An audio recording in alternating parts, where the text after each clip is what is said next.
पितृपक्ष अब शुरू होने वाले हैं और वर्ष में ये एकमात्र ऐसा मौका है जब आप अपने पितरों को प्रसन्न करके पितृदोष से मुक्ति पा सकते हैं।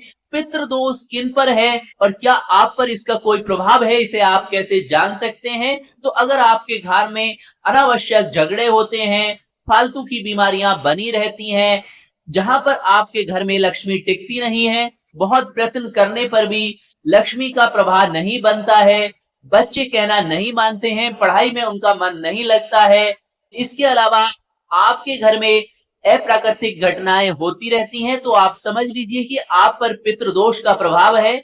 और वर्ष में एकमात्र ये ऐसा मौका होता है जब आप पितृदोष से मुक्ति पा सकते हैं। इसके अलावा कुछ और बातों को आपको ध्यान रखना है, यानी इन 15 दिनों में आपको पितृदोष से मुक्ति पाने के लिए इन बातों को गौर करना, इन नियमों का पालन करना आवश्यक है।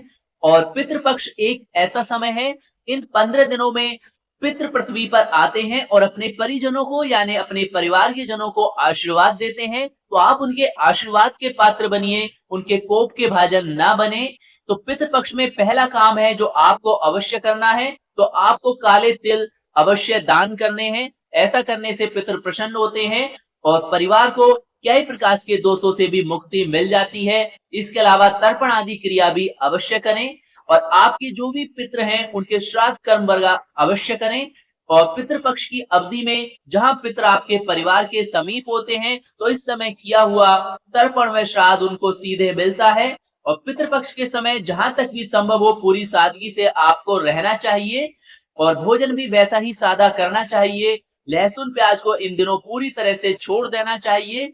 और पितृपक्ष में पूर्वजों को चना, चने की दाल, इसके अलावा चने का सत्तू, चने की मिठाई या चने से बना कोई भी खाद्य पदार्थ अर्पण नहीं करना चाहिए, यानी आप भी इन्हें प्रयोग ना करें। इसके अलावा कुछ ऐसी सब्जियां हैं जो श्राद्ध में आपको भूल कर भी नहीं बनानी चाहिए, जैसे कि शकरकंद, मूली, गाजर, सलजम, चुकंदर, अरबी। इन सारी सब्जियों को पितृपक्ष में न तो खाना चाहिए और न ही किसी को भोजन कराना चाहिए, इससे पितृदेव नाराज हो जाते हैं। इन कुछ नियमों का पालन कीजिए, क्योंकि अगर पितृदोष लग जाता है तो कई पीढ़ियों तक उन्हें भुगतना पड़ता है, जीवन में बहुत सारी परेशानियां आती हैं।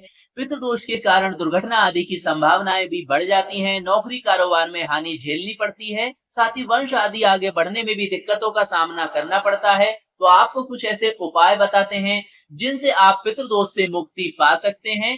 पीपल के पेड़ को आपको अर्घ्य देना चाहिए, इसके साथ ही पुष्प, अक्षत, दूध, गंगा जल और काले तिल भी उस जल में अवश्य डाल लें। जल में काले तिल मिलाकर दक्षिण दिशा में अर्घ्य देना चाहिए। रोजाना सुबह उठने के बाद दक्षिण दिशा में मुख करके पितरों को प्रणाम करें। और पितृदोष को दूर करने के लिए आर्थिक रूप से कमजोर लोगों की मदद जितनी यथाशक्ति संभव हो अवश्य करें।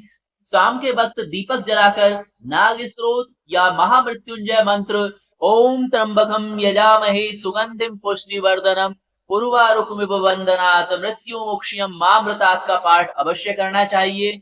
सोमवार की सुबह स्नान करके शिव मंदिर में जाकर आग के 21 फूल, दही, बिल्व पत्र के साथ भगवान शिव की पूजा करने से पितृदोष से मुक्ति मिल जाती है। गाय का दान करने से भी पितृदोष से राहत मिलती है।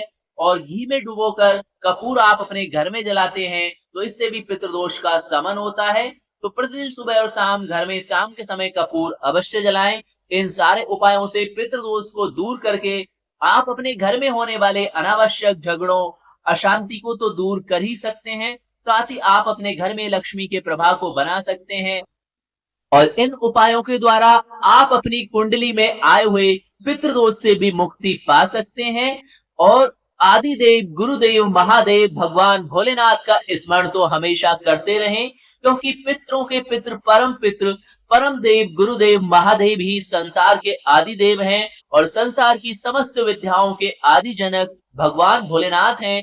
और भगवान भोलेनाथ का प्राचीन शास्त्रों में वर्णित परम प्रिय, परम गोपनीय, परम पवित्र और परम प्राचीन मंत्र ओम नमः शिवाय, इसका जप करना कभी भी ना भूलें। और सारे संसार पर अपनी कृपा दृष्टि रखने वाले भगवान भोलेनाथ आप पर, आपके परिवार पर, आपके जीवन पर हमेशा अपनी कृपा दृष्टि बनाए रखें। अगर कोई समस्या है कमेंट्स में लिख सकते हैं, साथ में हर हर महादेव लिखना ना भूलें।